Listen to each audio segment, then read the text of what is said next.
Vous écoutez Taoui FM. Alors aujourd'hui, je reçois Jean-Marie Guichet, qu'il ne faut pas énerver, puisque tu as monté un institut de self-défense. Alors promis, je ne vais pas t'attaquer. Bonjour Jean-Marie. Bonjour Martine. Alors qu'est-ce que c'est qu'exactement le self-défense ou la self-défense Alors la self-défense, c'est se défendre soi-même. C'est savoir se défendre soi-même. Ça peut être défense personnelle, on peut donner le nom qu'on veut. C'est savoir se défendre soi-même face à une situation d'agression physique ou verbale, ou alors tout simplement savoir se défendre contre le stress de tous les jours. La défense, quand on demande à quelqu'un pour toi qu'est-ce que la défense personnelle, sa réponse doit être variée. Il va dire, moi je suis corse, alors c'est vite fait. C'est-à-dire, ça m'intéresse. On tire. On va pas aller jusque-là. Donc, bon, il vaut peut-être mieux apprendre à faire ça calmement. Oui, le but, c'est d'apprendre à gérer d'abord son stress, parce qu'on peut faire des arts martiaux depuis de nombreuses années. Si dans sa tête, on a peur en cas d'agression parce qu'on n'est pas affûté, on va perdre ses moyens. Et si on perd ses moyens, tout ce qu'on a appris avant, ça reste à état du côté sportif, le côté efficacité ne ressortira pas. Donc ça se passe d'abord dans la tête. Avant toute chose, ça se passe dans la tête. Quelqu'un qui gère son stress, qui gère sa peur, va gérer une situation. Donc, même si on est attaqué par surprise. Même par surprise, bien sûr. On ne dit pas, attention, la défense, quand on dit défense, on va dire aussi risque de blessure, risque défense avec armes, sans armes, par saisie, étranglement, ou vraiment une défense intentionnée, ou juste quelqu'un qui se fait embêter et faire comprendre à l'autre qu'il faut qu'il arrête. Oui, donc on peut commencer à calmer le jeu avant que ça ne devienne vraiment physique. Il faut savoir, il faut savoir évaluer l'agression. La dangerosité de l'agression, le risque qu'il peut y avoir, et puis dans tous ces cas de figure-là, adopter la bonne attitude à avoir pour se sortir de la situation. La défense commence là.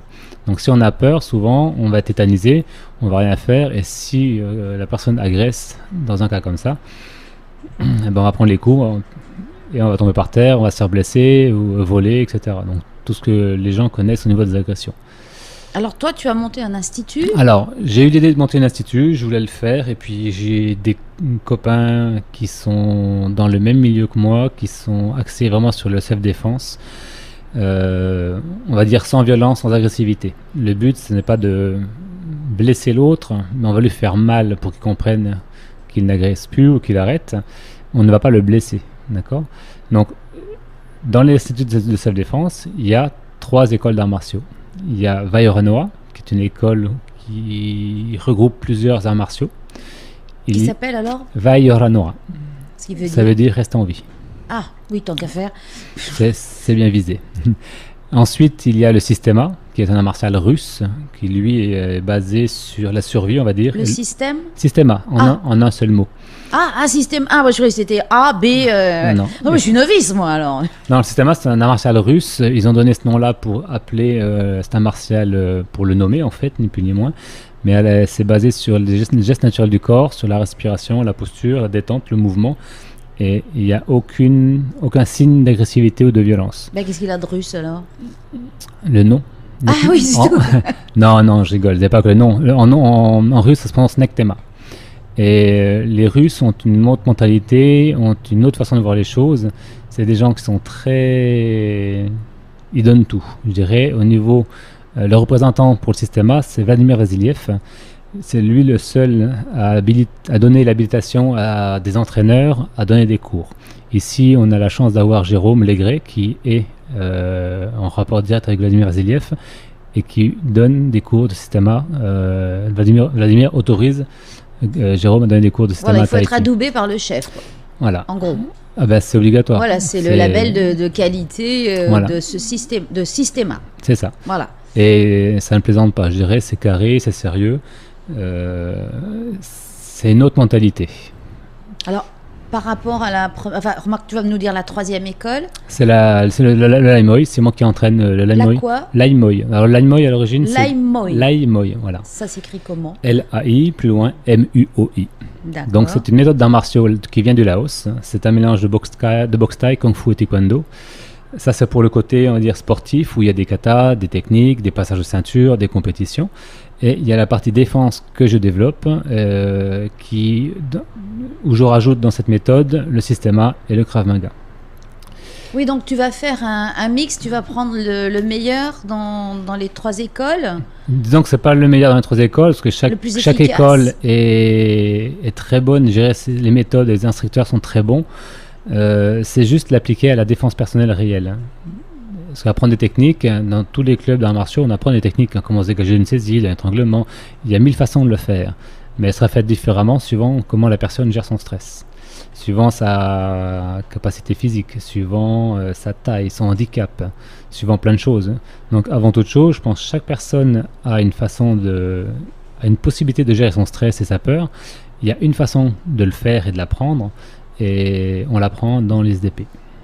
Et donc, alors, n'importe qui peut s'inscrire dans... N'importe qui. J'entraîne des personnes handicapées depuis 6 mois. C'est la société des APRP de Titioro. Donc la directrice, c'est Fabienne Touvenin. C'est grâce à elle qu'on a mis en place ces cours de cette défense pour les personnes handicapées. Et en 6 mois, les résultats sont visibles sans aucun problème. Alors, est-ce que ça correspond à une montée de la violence ou de la peur de la violence? Ça a toujours existé, ça. Ça a toujours existé, la peur des coups, la peur d'avoir mal. Hein. Mais c'est une pièce qui passe en ce moment d'ailleurs. En plus. Enfin bon, c'est sur le mode drôlatique. Donc c'est vrai que, bon, moi je sais qu'en tant que femme, on a plus de difficultés à savoir gérer son stress si on se sentait attaqué, et encore moins si on tombe sur des gros balaises. C'est tout l'intérêt et toute la dangerosité de la rue, en fait. On va se faire agresser, mais on ne sait pas par qui. En général, un agresseur va prendre des personnes plus faibles que lui, ou alors ils seront plusieurs. Oui, moi aussi c'est ce que je ferais. Hein. Voilà, donc tu vois. Ça semble logique. Donc il faut savoir essayer de parer à ça. La meilleure défense, des fois, c'est la fuite. Crier et fuir. Moi j'ai des personnes qui m'ont dit, moi je me défends bien, je crie, ils ont peur, ils s'en vont. Ça marche. Le principal, c'est que ça marche. Hein. Il n'y a pas de méthode. La défense commence à ne pas aller dans une rue qui craint. On sait que c'est dangereux, on ne va pas y aller. Oui, voilà. Donc déjà, tu fais une formation sur le côté logique et psychologique aussi ensuite, puisque tu apprends aux gens à gérer leur stress. C'est exactement ça. Donc on apprend. Alors, le fait de gérer son stress, on l'apprend pas en apprenant des techniques. On apprend, on l'acquiert en apprenant à respirer, à se détendre, à savoir bouger. Et rien que ça permet d'acquérir une confiance en soi, se sentir rassuré en soi-même.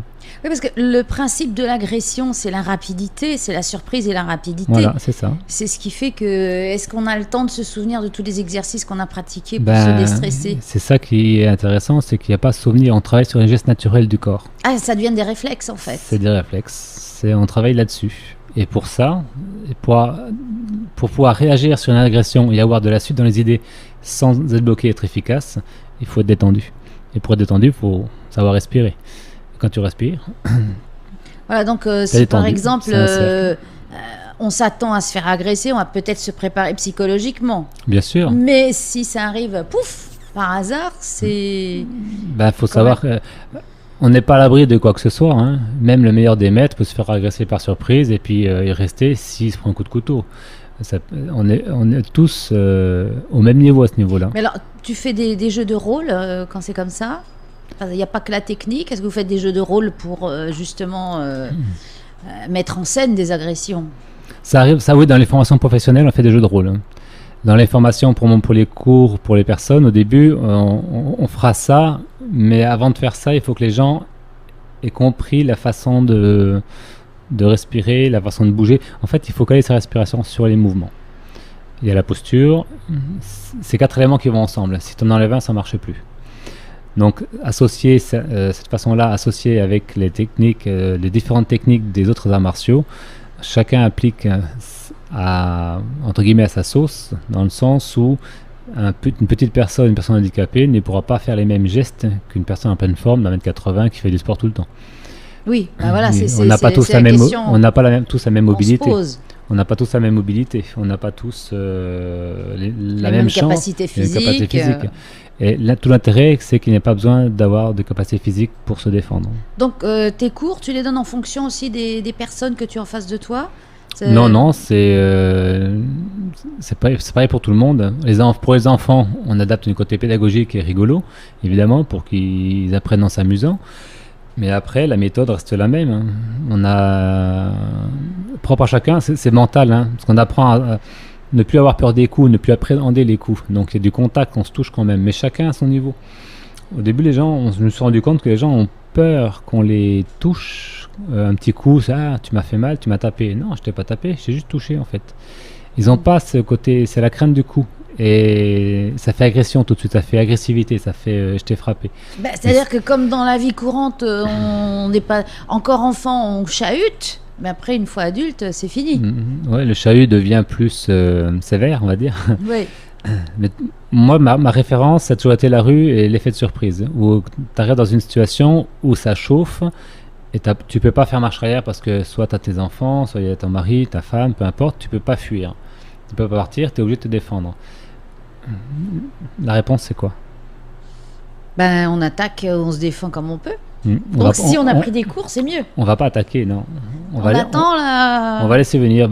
On reste calme. On reste calme. On gère ça, on se détend et on laisse venir. Et en fait, on va travailler sur ce que nous donnent les autres.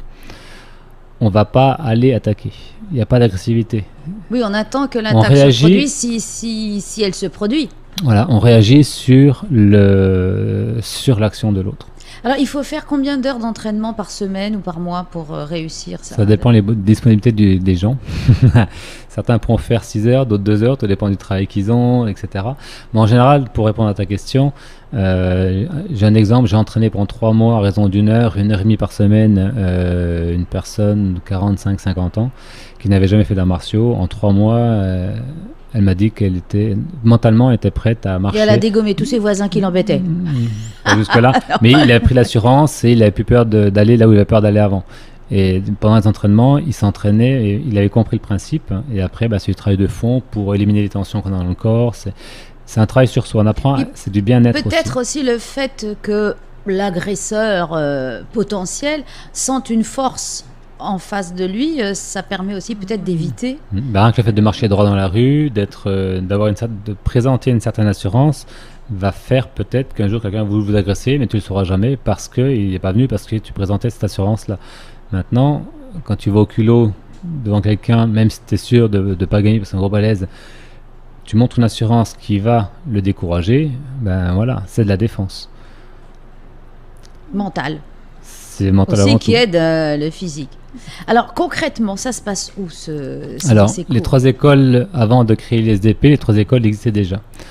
La première école, il y a Vailloranoa qui entraîne à Erima et à la gendarmerie de Faa, donc des créneaux, donc c'est le mardi, mercredi, jeudi et le vendredi, donc 2 jours le matin, 2 jours le soir. J'ai pas les créneaux en tête exactement. Il y a le Systéma qui se trouve à la mission à PPT, entre midi et 2 le mardi et le jeudi. Et le Laimoy Défense que je fais à Punaoya, dans le gymnase du collège de Punaoya, de 16h30 à 18h, lundi, jeudi pour les adultes, et le mercredi et vendredi de 16h30 à 17h30 pour les enfants. Il y a un site sur lequel oui, on peut retrouver... c'est site Facebook, c'est Institut de Self-Défense de Polynésie. Tout entier? Séparé, une phrase normale. Institut de Self-Défense de Polynésie. Voilà. Oui, parce que nos auditeurs sont peut-être en train de conduire, il faut c'est vrai. articuler et leur dire. Et les cours, alors concrètement, ça coûte combien tout ça? Alors, pour les enfants de 7 à 10 ans, c'est 4 000 francs par mois. Les adolescents de 11 à 17 ans, c'est 5 000 francs par mois et 10 000 francs par an pour les adultes. Mais avec autant d'heures qu'on veut dans les 3 écoles. Donc, Ah d'accord, on peut être inscrit dans 3 écoles. Donc, non, tu t'inscris à une école, tu as le droit au cours des 2 autres, tu peux aller à tous les cours de la semaine si tu le peux. Ah oui, donc c'est un forfait en fait. On va dire, on peut dire c'est un forfait, oui. C'est un tarif mensuel et dans ce tarif, les gens vont à tous les cours qu'ils souhaitent. Bon, et un numéro de téléphone? Alors, c'est le 765 567, donc 765 567. Jean-Marie, c'est mon contact. Sur la page Facebook, il y a également tous les contacts, les plannings des cours affichés. Et également, on organise des stages en extérieur. Donc, le prochain, c'est le 27 octobre au Rainbow Park à Pirée, en nature. Le matin, c'est exclusivement réservé aux femmes, de 8h à midi, à partir de 15 ans. Et l'après-midi, ce sera pour tous ceux qui veulent venir mixte, hommes-femmes, à partir de 15 ans également. Donc c'est un stage d'une journée, d'une matinée? Comment Alors ça se passe? une matinée et une après-midi. Sinon, qui veulent faire la journée, ils peuvent. Mais à la base, c'est les femmes le matin et un autre stage l'après-midi. Et dans ce stage, il y aura forcément les 3 écoles. Donc il y aura 3 stages différents avec les 3 méthodes différentes dans ce stage de la Donc journée. alors la date du stage, Le 27 octobre. 27 octobre, c'est C'est un un samedi. Bien, bah écoute, moi ça me donne envie, hein, comme ça Yannick va plus m'embêter. Ok Jean-Marie, merci beaucoup. Merci Martine de m'avoir reçu.